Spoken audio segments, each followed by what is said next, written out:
बहुत बच्चे अभी से सोच रहे हैं कि क्विट कर देता हूँ, प्रिपरेशन बहुत टफ लग रही है, चीज़ें बैच से फॉलो करे। सबसे पहला होता है लेक्चर, ठीक है, दूसरा होता है क्वेश्चन सॉल्विंग, तीसरा होता है रिवीजन और चौथा होता है मॉक टेस्ट वगैरह देना। तो वो उनका मैं स्क्रीन पे लिस्ट लगा देता हूँ कि कौन सा चैप्टर किस चैप्टर का मतलब प्री रिक्विजिट है। जैसे फॉर एग्जांपल अगर आप 12th में ये चैप्टर कर रहे हो।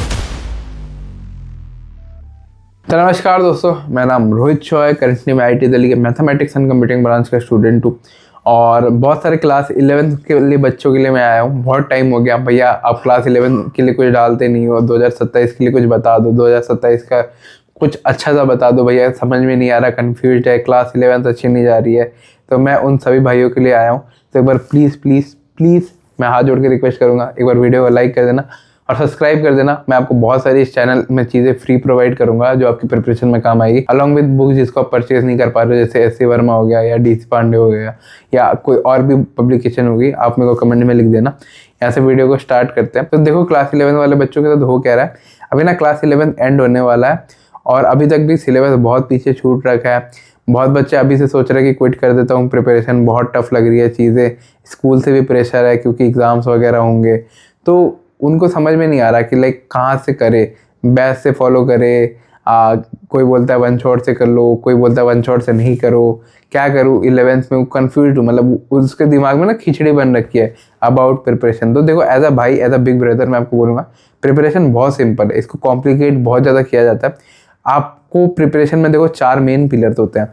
सबसे पहला होता है लेक्चर, ठीक है, दूसरा होता है क्वेश्चन सॉल्विंग, तीसरा होता है रिवीजन और चौथा होता है मॉक टेस्ट वगैरह देना।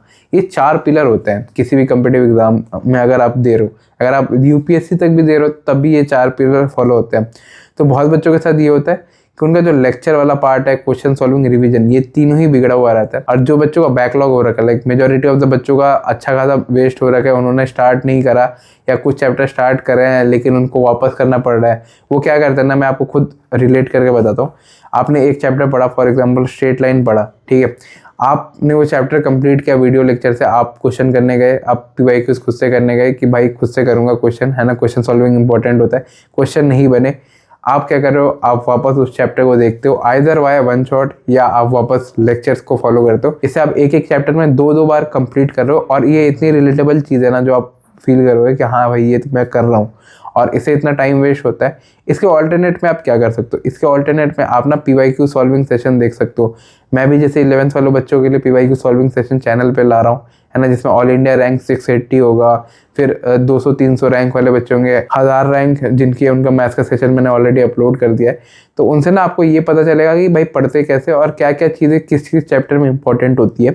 ये सब चीज़ मैं आपके लिए फ्री में कर रहा हूँ, तो एक बार लाइक कर देना। और मैं आपको ये सजेस्ट करूँगा कि आप लेक्चर्स कैसे करो। जिन बच्चों का बैकलॉग हो रखा है, जिन बच्चों ने स्टार्ट नहीं करा अच्छे से या वो बहुत ज़्यादा पीछे, उनका 11th एंड आ गया है, तो वो उसको क्या करना चाहिए, तो उनको मैं आपको ये सजेस्ट करूँगा आप 2.0 या लेट बैचेस की तरफ जा सकते हो। लाइक अगर कोई बैच लेट स्टार्ट हो रहा है तो आप वहाँ से प्रिपरेशन स्टार्ट करो rather than the original batch. और अगर आपको उसमें दिक्कत आती है तो आप फिर वन शॉट की तरफ जाओ। फॉर एग्जांपल किसी बच्चे को राजवंश सर या सलीम सर से पढ़ना है, उसके लेक्चर्स है ही नहीं, मतलब उसके डिटेल लेक्चर नहीं है, तो आप उस चैप्टर के लिए वन शॉट वहाँ से प्रेफर कर सकते हो। और वन शॉट से बस थ्योरी क्लियर होगा, उससे आप ये मत अज्यूम कर लेना कि भाई वन शॉट देख लिया तो क्वेश्चन बनने लगेंगे। क्वेश्चन करने के लिए यू हैव टू, सबसे पहला तो ऐप में ना DPP वीडियो सॉल्यूशन होते हैं जो मेरे टाइम में भी थे, तो वो आप पहले प्रेफर करना। फिर मैं क्वेश्चन सॉल्विंग सीरीज ला ही रहा हूँ तो वो भी आप प्रेफर कर सकते हो उसके बाद। तो इन दोनों चीज़ों से ना आपका अप्रोच क्लियर हो जाएगा, आपसे क्वेश्चन बनने लगेंगे और आप लेस डिमोटिवेटेड फील करोगे।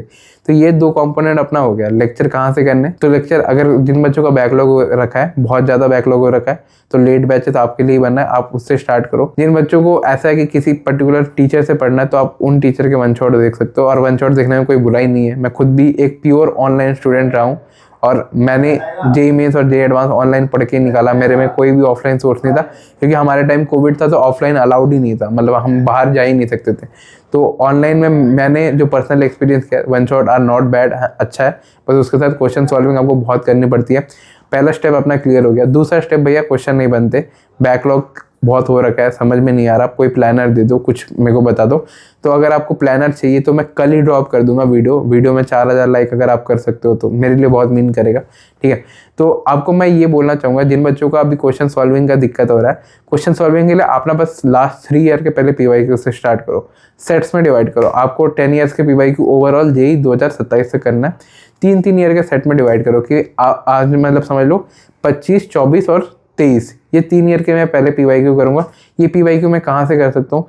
ये PYQ या तो आप ईयर वाइज PYQ सर्च कर लेना, कोई भी कोचिंग इंस्टीट्यूट का आपको यूट्यूब पे ही मिल जाएगा, नहीं तो आप मेरे को बोल देना, मैं वो खुद आपको सॉल्व करके, या लाइक जो मेरे जूनियर्स हैं जिनको 200-300 रैंक है उनसे सॉल्व करवा के वो सेशंस मैं अपलोड करवा दूंगा कि एक टॉपर एक रैंकर कैसे सोचता है जो IIT दिल्ली का स्टूडेंट है। तीसरा आ जाता है भैया कि रिवीजन में क्या करें। तो रिवीजन के लिए आपको कुछ नहीं करना, एक माइंड मैप सीरीज होती है तो उसको आप देख लेना, थ्योरी उससे ग्रास्प हो जाएगा। आपको नोट्स लाइक ऐसा नहीं करना कि नोट्स जो मतलब समझ लो कि बहुत बाबा आदम जमाने के नोट्स हो गए, आपने काइनेमेटिक्स का बनाया था, आपको याद भी नहीं आ रहा कि भाई काइनेमेटिक्स में क्या लिखा था, नोट्स पढ़ के नोट्स में ही 4-5 घंटे लग रहे हैं समझने में कि आपने क्या लिखा था और उसको कॉम्प्रिहेंड करने में।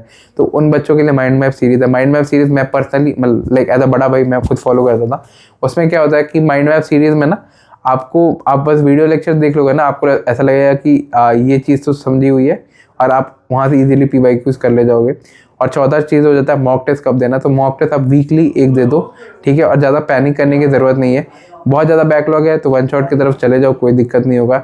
बस ये कर लेना 12th के पहले ना जो बेसिक प्री रिक्विजिट चैप्टर होता है उनको अच्छे से कवर करके जाना। बेसिक प्री रिक्विजिट चैप्टर जिन बच्चों को नहीं पता तो वो उनका मैं स्क्रीन पे लिस्ट लगा देता हूँ कि कौन सा चैप्टर किस चैप्टर का मतलब प्री रिक्विजिट है। जैसे फॉर एग्जांपल अगर आप 12th में ये चैप्टर कर रहे हो तो अगर आपने 11th का ये चैप्टर नहीं करा तो आपको दिक्कत आएगी, तो उसका स्क्रीनशॉट आप ले लेना। आप बस कमेंट सेक्शन में ये बस मेंशन करना कि I will work very hard, मैं बहुत ज़्यादा मेहनत करूँगा, मैं बहुत ज़्यादा मेहनत करूँगा जब तक मैं सेटिस्फाइड नहीं रहता। ये मेरे को सबसे चाहिए। और 2027 में उम्मीद करता हूँ आप लोगों से सबसे मिल पाऊँ IIT दिल्ली में। मैं खुद भी IIT दिल्ली का स्टूडेंट हूँ, आप सभी का वेट करूँगा एज अ भाई। यहाँ हॉलिस्टिक बोल के एक जगह है, वहाँ सब मिलके इकट्ठा होता है। बाकी मेहनत करो, मैं भी मेहनत करूँगा आप लोगों के लिए, आप भी मेहनत करना। उम्मीद करता हूँ इस वीडियो से क्लैरिटी मिल गई होगी कि क्या करना है, ठीक है। ज़्यादा कंफ्यूज नहीं रहना कि भाई अभी भी बैच करूँ वन शॉट करूँ। आप स्टार्ट करो, जस्ट स्टार्ट करोगे, डायरेक्शन खुद पे खुद मिलते जाएगी। और अगर वापस कंफ्यूज हो रहे तो वापस इस वीडियो को देख लेना ताकि आप फिर भटको ना कहीं। और लास्ट में एक एडिशनल एक बोनस टिप आप सभी क्लास 11 के बच्चों के लिए, ठीक है। अभी बहुत बच्चे पैनिक कर रहे हैं कि स्कूल का एग्ज़ाम आ गया, तो स्कूल के एग्ज़ाम के लिए क्या करना चाहिए। स्कूल के एग्ज़ाम में मैंने अपने टाइम में NCERT के बैक क्वेश्चन करे थे और that will be more than sufficient, ये कर लो। और ज़्यादा लाइक ऐसा मतलब स्कूल एग्ज़ाम्स के लिए स्पेशल कोई लेक्चर लेने की ज़रूरत नहीं है, वन शॉट देख लेना, PYQs कर लेना और NCERT के बैक क्वेश्चन कर लेना। बस ये 3 चीज़ें हैं स्कूल के एग्ज़ाम के लिए। जो 27 के लिए JEE के लिए एडवांस लेवल पे जाना चाहते हैं उनके लिए मैं ये टिप प्रेफर करूँगा कि अभी से आप इलस्ट्रेशन पे फोकस करो। सॉल्ड एग्जाम्पल जो सेनगेज के होते हैं, जो अच्छे ऑथर वाले बुक होते हैं, MH ऑन एन अवस्थी हो गया, उनके सॉल्ड एग्जाम्पल की तरफ आप जाओ along with PYQs are the most important part, तो उन पे ध्यान देना। थ्योरी के लिए आप वन शॉट देखो, लेक्चर देखो, मैंने ये पॉइंट क्लियर कर दिया। रिवीजन के लिए क्या करना है, रिवीजन के लिए माइंड मैप सीरीज देखनी है। क्वेश्चन के लिए क्या करना है, क्वेश्चन सॉल्विंग सीरीज होती है या लास्ट 3 ईयर के PYQs का आपका सेट में डिवाइड करना है, उसको आपको अच्छे से प्रैक्टिस करना है। 3-3 ईयर के सेट जैसे 25, 24, 23 हो गया, इनके आपको किसी भी कोचिंग की सीरीज मिल जाएगी लाइक जिसमें वो लास्ट के 3 ईयर के करवा रहा है, तो ये आप कर लेना और आप बस पढ़ाई करते रहो, सब रिजल्ट आ जाएगा। अब बस स्टार्ट करो, वन शॉट बैच लेक्चर कहाँ से क्या करना है, अब बस स्टार्ट करो। वन शॉट से हो रहा है, वन शॉट से स्टार्ट करो, बैच का लेक्चर हो रहा है, बैच से स्टार्ट करो और मेरे को अपडेट करते रहना कि I will work very hard, ठीक है। बाय।